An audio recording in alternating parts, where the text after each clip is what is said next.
Assalamualaikum warahmatullahi wabarakatuh. Halo teman-teman semuanya, kembali lagi dengan saya Naftalina. Di kesempatan kali ini kita akan bahas nih hukum dasar kimia lanjutan dari dua video sebelumnya ya. Silakan teman-teman cek dua video sebelumnya ya. Itu ada hukumnya Lavoisier dan hukum Proust. Oke. Nah, untuk kesempatan kali ini nanti kita akan bahas hukum yang ketiga yaitu nanti teman-teman tak ajak kenalan ya dengan ini Bapak Dalton ya, itu yang menyatakan hukum perbandingan berganda. Nah, yuk mari kita cari tahu lebih lanjut ya.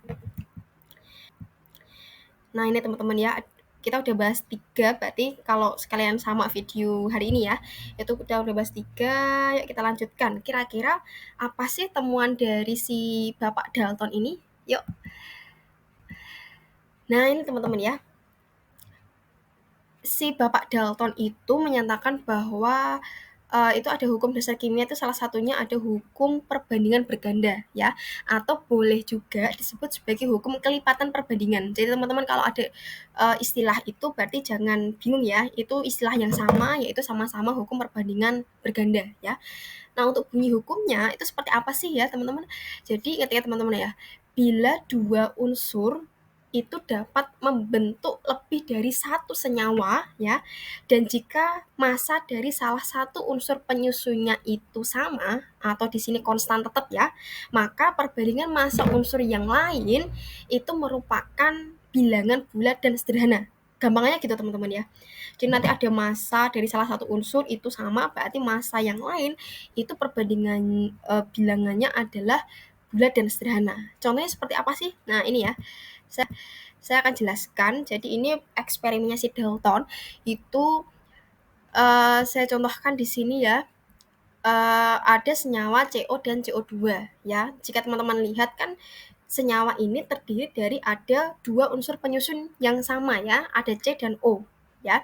Nah, tapi di sini massa dari masing-masing unsur penyusun dalam suatu senyawa itu berbeda-beda teman-teman. Coba kita lihat ya. Untuk massa C ya di senyawa CO ini kan ada 12 gram. Kemudian massa O dalam CO itu 16 gram. Kemudian ada massa C dalam CO2 itu 12 gram dan ada massa O dalam CO2 itu 32 gram. Ya teman-teman. Nah, jika teman-teman itu jeli di sini teman-teman melihat bahwa ternyata massa C di senyawa CO dan CO2 itu tetap teman-teman ya, atau konstan, sama ya. Nah, biasanya pertanyaan di soal adalah kalian disuruh nyari berapa massa unsur yang disebutkan dalam suatu senyawa itu, perbandingannya berapa. Nah, misal contohnya adalah pertanyaan di sini, berapa sih perbandingan dari massa O dalam senyawa CO dan CO2? Nah, teman-teman bisa saling membandingkan ya. Contohnya seperti ini teman-teman ya, perbandingan C dan O. Perbandingan C karena masanya sama, berarti 12 12 sama 12 itu bisa disederhanakan sebenarnya dibagi 4 ya teman-teman ya masing-masing ya, atau sama-sama dibagi 12 jadi nanti 1 ya teman-teman. Nah, yang 16 sama 32 ini sebenarnya kalau kita sederhanakan langsung ya, ini kenapa saya tulis 4:8 ya di sini. Karena kalau 16 dibagi 4 itu kan 4 ya teman-teman ya, kemudian 32 bagi 4 kan 8. Nah, bisa kita simpulkan kalau nanti perbandingan O dalam CO dan O dalam CO2 itu paling sederhana kalau 4:8 kan sama dengan 1:2 ya teman-teman. Kalau misal teman-teman bingung langsung aja deh 16:32 berarti berapa teman-teman massa O dalam CO dan CO2. Berarti kan tetap 1:2. Seperti itu teman-teman, gampang kan? Nah, yuk mari kita coba untuk contoh berikutnya. Nah, ini teman-teman ya. Contoh hukum perbandingan berganda ini coba kita buktikan apakah senyawa yang dimaksud di sini itu memenuhi hukum Dalton atau enggak. Oke. Nah, coba kita simak bareng-bareng ya teman-teman ya. Unsur fosfor dan oksigen yang direaksikan membentuk dua jenis senyawa ya. Jadi, dalam 55 gram senyawa 1 terdapat 31 gram fosfor ya dan 71 gram senyawa 2 mengandung 40 gram oksigen. Apakah senyawa tersebut termasuk dalam hukum Dalton? Nah, teman-teman suruh membuktikan nih. Nah, langkah pertama teman-teman silahkan buat dulu tabel yang menyatakan bahwa mana massa fosfor, mana massa oksigen dalam senyawa 1 dan 2 ya. Pasti ada pembandingnya kayak gini teman-teman, karena senyawa 1 dan 2 di sini tidak disebutkan secara spesifik, berarti teman-teman tinggal tulis aja senyawa 1 dan 2. Entah itu nanti bisa F2 atau F2O misal kayak gitu, atau nanti yang lain, senyawa yang lain bisa ya. Nah, kita masukkan masing-masing masanya teman-teman ya. Di senyawa satu tadi kan 31 gram, kemudian di sini massa senyawanya itu 55 gram ya teman-teman. Kemudian diketahui senyawa 2 itu di massa oksigennya 40 gram dan massa senyawa 2 ya ini 71 gram. Nah, teman-teman sudah belajar tentang hukum yang pertama ya teman-teman ya, hukum kekekalan massa atau Lavoisier itu kan menyatakan bahwa massa sebelum reaksi sama dengan massa setelah reaksi ya. Berarti teman-teman di sini bisa mencari dong berapa massa yang belum diketahui ya kita. Tinggal dikurangin aja teman-teman ya. Di sini langkah kedua itu massa oksigen pada senyawa satu tinggal kurangi teman-teman. Berarti 55 kurangi 31 berapa? 24. Itu berarti massa oksigen dalam senyawa satu. Paham? Ya, tinggal dikurangi aja teman-teman, selisih ya kan. Kemudian berapa massa fosfor dalam senyawa 2? Berarti pakai tadi ya hukum Lavoisier, berarti 71 kurangi 40 berapa? 31. Nah, dari angka yang teman-teman tulis di tabel itu kan udah kelihatan nih berapa atau unsur mana yang memiliki massa yang sama perbandingannya ya kan berarti massa fosfor dengan perbandingan kalau 31 banding 31 kan 1:1 ya toh. Kemudian kalau berapa massa oksigen dalam senyawa 1 dan 2 berarti di sini teman-teman membandingkan 24 dibanding 40 ya kan teman-teman, berarti bagi dengan angka yang sama bagi berapa teman-teman? Dibagi 8. Nah, teman-teman nyari perbandingan atau dibagi dengan angka yang sama yang paling sederhana nanti membandingkannya ya. Berarti di situ 24 bagi 8 3, 40 bagi 8 5. Nah, setelah kita bandingkan ternyata perbandingan dari masing-masing massa itu hasilnya adalah bilangan bulat dan sederhana. Berarti di sini terbukti bahwa senyawa yang dimaksud ini termasuk dalam hukum Dalton ya teman-teman. Lanjut. Nah, ini coba teman-teman kerjain atau coba di pause dulu teman-teman nanti coba untuk mengerjakan ya. Di sini saya bacakan soalnya teman-teman ya. Jadi unsur X yang direaksikan dengan unsur Y dapat membentuk senyawa 1 dan senyawa 2 ya. Senyawa 1 itu mengandung 30 gram unsur X dan 160 gram unsur Y. Sedangkan senyawa 2 itu mengandung 90 gram unsur X dan 240 gram unsur Y. Berapakah perbandingan massa unsur Y dalam senyawa 1 dan 2? Case-nya di sini sama seperti soal sebelumnya. Jadi teman-teman silakan buat tabel dulu, tulisi senyawa 1 dan senyawa 2, kemudian di atasnya ada massa X, massa Y, ya kan teman-teman. Kemudian perbandingan massa X dan Y berapa? Silakan teman-teman buat dulu tabelnya. Udah. Ya, gitu dulu ya. Kemudian nanti setelah itu teman-teman silakan bandingkan massa unsur Y dalam senyawa 1 dan 2 itu perbandingannya berapa? Apakah memenuhi hukum Dalton atau enggak? Ya, silakan teman-teman di pause dulu video ini dan silakan coba untuk kerjakan ya. Nanti kalau udah silakan nanti bisa dilanjut lagi. Yuk. Sorry. Nah, ini teman-teman ya. Dari soal sebelumnya teman-teman bisa langsung di ini aja ya, kunci jawabannya aja teman-teman ya. Ini massa X-nya itu tinggal masukin ya. Berarti 30 gram sama 90 gram, kemudian 160 gram sama 240 gram ini massa Y ya dalam sama 1 dan 2. Nah, gini teman-teman ya. Kalau case sebelumnya itu kan ada langsung jelas. Massa unsur X dan Y itu salah satu dari massa kedua itu ada yang sama. Nah, gimana caranya di sini ya, ini di senyawa 1 dan 2 itu ternyata tidak ada massa yang sama teman-teman ya. Caranya berarti teman-teman coba untuk membandingkan antar senyawa di senyawa masing-masing senyawa satu, coba teman-teman bandingkan antara X dengan Y-nya ya. Misal contohnya gini teman-teman, 30 banding 160 ya. Coba teman-teman bagi dengan 10. Oke. Berarti kan nanti dapat 3 banding 16 ya. Kemudian senyawa 2 itu 90 bagi 240. Berarti teman-teman coba bagi dengan 30. Nah, masing-masing senyawa itu ini gini teman-teman. Itu syaratnya harus masa X dan Y-nya itu tadi nggak ada yang sama. Berarti nanti teman-teman boleh silahkan bandingkan nanti biar dapat perbandingan yang sama. Ini kan sama-sama di sini 3:16 dan 3:8 kan di masa X-nya perbandingannya ternyata sama, sama-sama 3.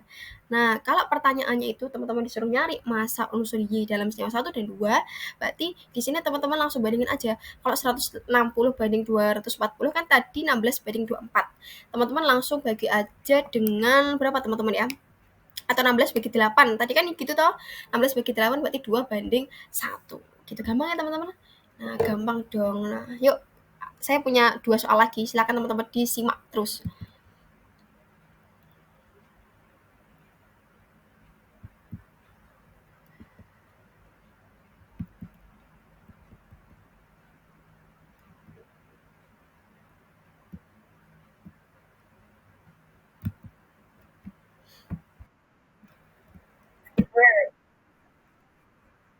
Si anjing malah horak kas.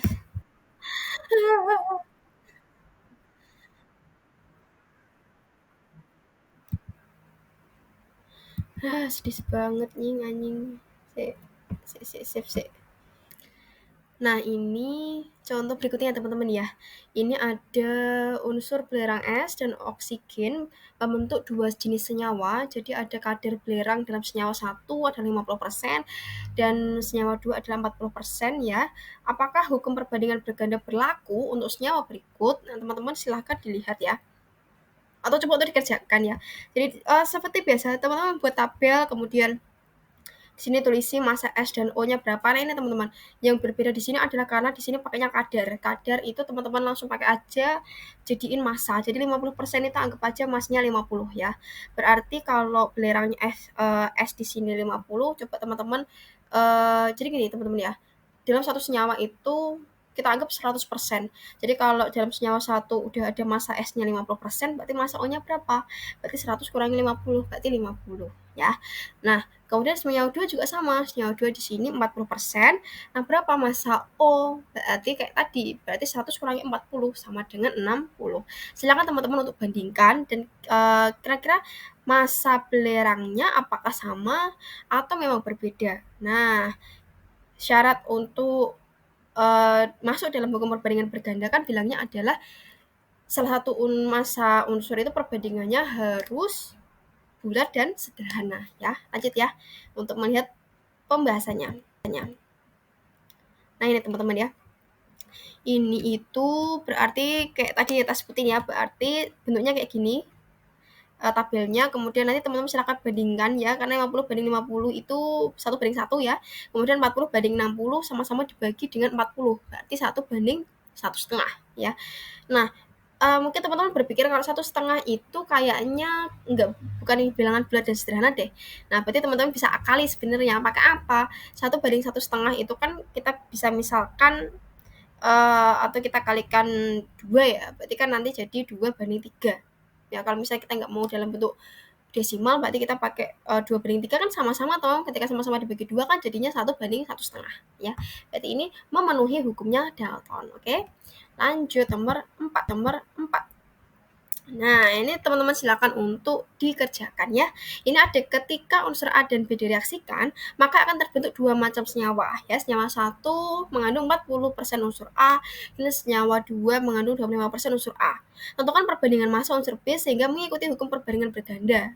Seperti tadi teman-teman ya. Saya di sini tidak mau menjelaskan lagi, pokoknya teman-teman dicoba di pause dulu ya. Oke, nanti kalau sudah lanjutkan ke pembahasan. Oke? Yuk. Nah, ini teman-teman. Massa massa X yang saya tulis X ya, di massa B ini berarti karena persentase berarti nanti masing-masing dikurangi dengan 100. Berarti 100 kurangi 40, nanti ini 60 itu jadi massa B di senyawa 1. Kemudian massa B di senyawa 2 itu berarti 100 kurangi 25 sama dengan 75. Nah, silakan teman-teman nanti bandingkan karena ini teman-teman ya, di massa A dan massa B itu senyawa 1 atau senyawa 2 tidak ada massa yang sama, berarti kalian bandingkannya itu berdasarkan senyawanya aja. Senyawa 1 40/60 berapa? Berarti sama-sama dibagi 40 bisa ya, jadi 1/1,5 ya. Kemudian kalau 25/75 kan jadinya 1/3, sama-sama dibagi 25 ya. Nah, kita peroleh berarti di sini perbandingan A itu 1/1, perbandingan B-nya 1,5/3 ya. Atau 1,5/3 itu bisa kita jadikan angkanya itu 1/2 ya. Ini sudah memenuhi bilangan bulat dan sederhana, teman-teman. Oke? Paham dong? Pokoknya gampang. Teman-teman nanti silakan kalau nggak paham itu dilihat lagi hukum dari pertama, kedua, dan ketiga ya. Nah, teman-teman kita sudah sampai di penghujung video ya. Saya harap teman-teman juga paham ya. Kalau misalnya nggak paham silakan bisa dilihat lagi, kita flashback lagi di hukum 1 dan 2 dan 3 ya. Habis ini nanti saya akan mencoba untuk membuat ya hukum 4 dan 5 ya teman-teman. Biar nanti cepat selesai dan teman-teman runtut ya belajarnya. Oke? Nah, semoga bermanfaat teman-teman ya. Jangan lupa dicatat poin-poin penting itu sangat berguna teman-teman ya, sekecil apapun. Oke, jangan malas untuk mencatat dan jangan lupa untuk terus belajar ya. Karena masa depan teman-teman itu cerah banget ke depan. Oke, percaya saja sama Allah. Oke. Oke teman-teman, ya udah ya. Mari kita akhiri dengan bacaan hamdalah bersama. Alhamdulillahirabbil alamin ya. Sekian, stay tune ya. Jangan lupa like, comment, dan subscribe. Jangan lupa untuk klik lonceng notifikasinya agar teman-teman tidak ketinggalan terhadap video terbaru dari saya. Oke? Terima kasih. Assalamualaikum warahmatullahi wabarakatuh. See you in the next video. Oke?